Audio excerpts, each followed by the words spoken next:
Hello everybody, welcome to the channel. It's Paulie Esther here. That's rank reset day. That snuck up on me. I forgot about that. So I got 2 million for having reached Eerie 1 on Survivor and Killer. And there we go. I'm up to 6.5 million now. And with this this Blood Moon event, bonus amount increasing as we go, hopefully we can get it all the way to the 500% here. We just made 275% yesterday, last night or early afternoon, I'm not sure which. So we're on our way to the 375. So what are we at? We're at 25 million. We need another 10 million. So let's see. Hopefully by the 29th we can get to the 500%. See what happens. I think this is slowing down a bit because they said that you can play regular live games and get this bonus amount in those games, not just Blood Moon events. So I think that's slowing down the earning of the Blood Moon stuff. But hopefully with the event tome having a couple of more levels here, that'll bring people back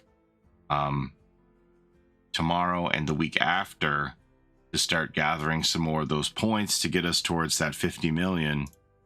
So we can get the maximum amount of bonus there. I'm gonna play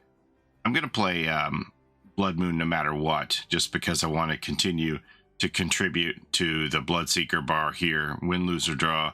I know like a lot of people think this is an F tier event. There's a good and a bad and an ugly to this, and killers who are going into this,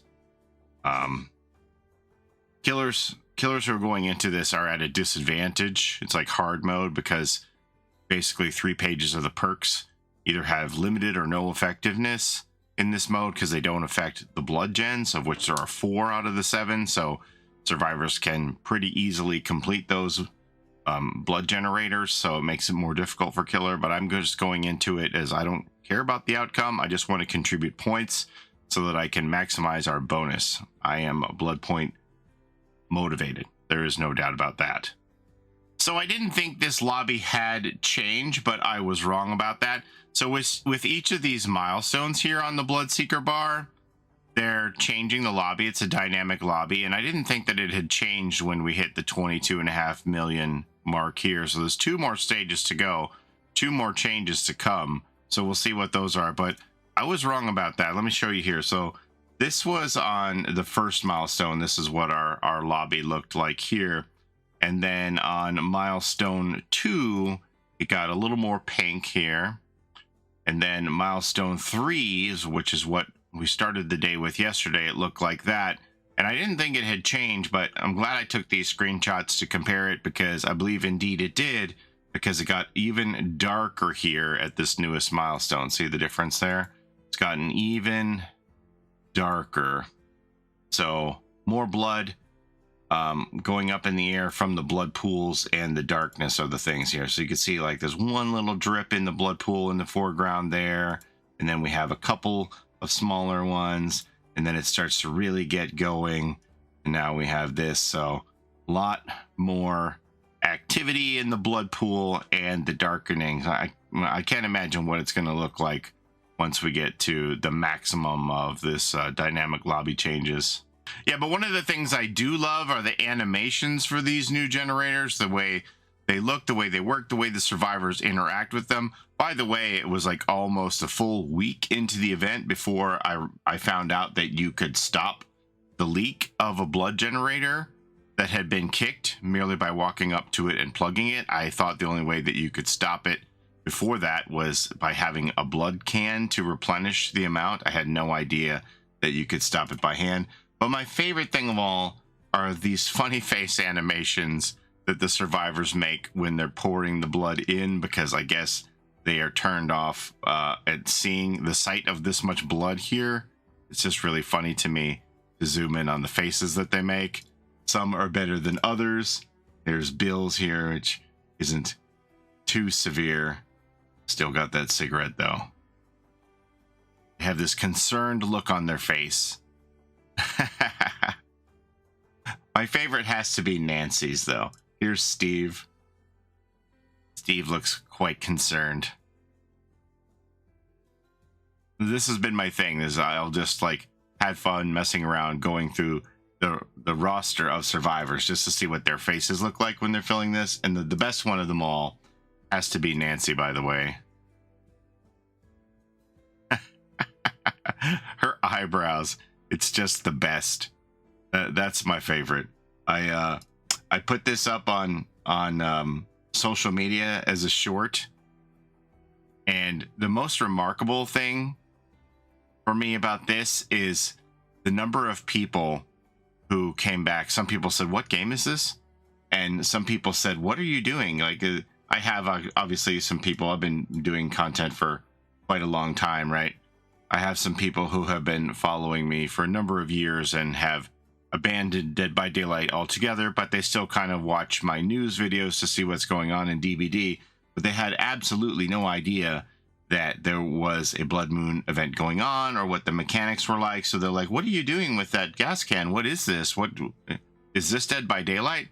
So that was one of the more remarkable things to me, is that Dead by Daylight's always had this kind of a revolving door attitude where people stick around for a while and then they end up leaving. It's very hard to get people to stick.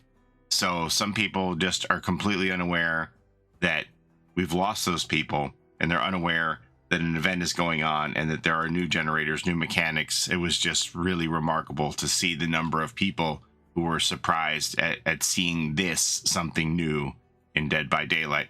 So that's why I do give DBD credit for this aspect of it, by trying something new, bringing something new to the game, and the new animations that they had to create for this. I think all of that is very cool. And then finally, you know, I'm always trying to help people improve their games. So I just want to show you something here that you might be doing wrong fundamentally, either in the Blood Moon event or in normal games. So I'm just going to show you a quick little video tutorial here to help improve your game, and we're just going to watch it together. And I'm going to narrate over some of the points that are happening in this chase and ways that you can implement this into your own game to help improve.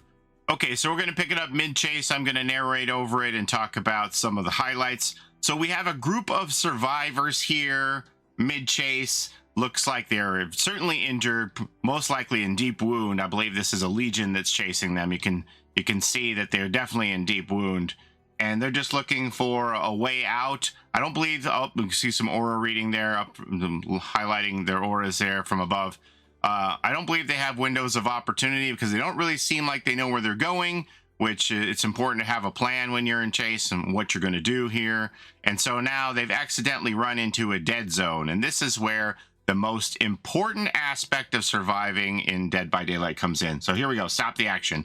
All of the survivors start to flee in different directions. You're going to see a couple of survivors head north. One goes south, another survivor goes east, and this is going to make it so that the Legion has to commit to one person instead of all being bunched up. That's where a lot of people go wrong, running the same direction in Dead by Daylight. It's important that you split up and create distance between your other teammates here. So here they all go, they all start piling out, and then we see them all scatter in different directions, and the Legion has to commit, and we have that aura reading there on the obsession, right? So they decide they're going to commit to the obsession. The obsession is creating as much distance as possible from the other survivor teammates. And finally, it looks like this survivor here, the obsession, just decides that they are ready to go next, and they are going to give up, and the Legion takes them down. So I hope this has been a helpful example to you. But yes, you know, not everybody can always survive a trial in Dead by Daylight, and the obsession has gone down here. But in this instance, because they split up, the other three survivors wound up escaping. Okay, I hope that was a helpful demonstration to you. By the way, this torture room wallpaper Dead by Daylight provided us with that. It was very short-lived because now, as you know, we're into this Blood Moon lobby. So this might be the shortest lobby we've ever seen, like five days or something, since the Kaneki Ghoul lobby came in and then it's gone. This makes a big argument for Dead by Daylight to give us the ability to change our lobby, customize our lobby, right? I'm sure there were a lot of people who would like to see this all the time in game. I understand they use it as a marketing tool for whatever the new chapter is, but this is certainly one of the shortest lived lobbies that I can ever remember. I'm assuming that when the med chapter comes out that it's going to go back to the generic lobby. I could be wrong about that, but we'll see. But yeah, I think this makes a strong argument for allowing us to customize our own lobby look and music. Please behavior. We've been asking for this forever. We'll see if that ever comes to be. I do think that what is holding it back is the ability to market whatever the new content is. So we'll see where that goes. But that's all I have for you today. As always, thank you so very much for watching. I appreciate the time you spend here with me on my channel. Don't forget to like, comment, and subscribe, as it helps the channel a ton. And don't forget to take care of each other in and out of the fog. We'll see you next time. Bye-bye.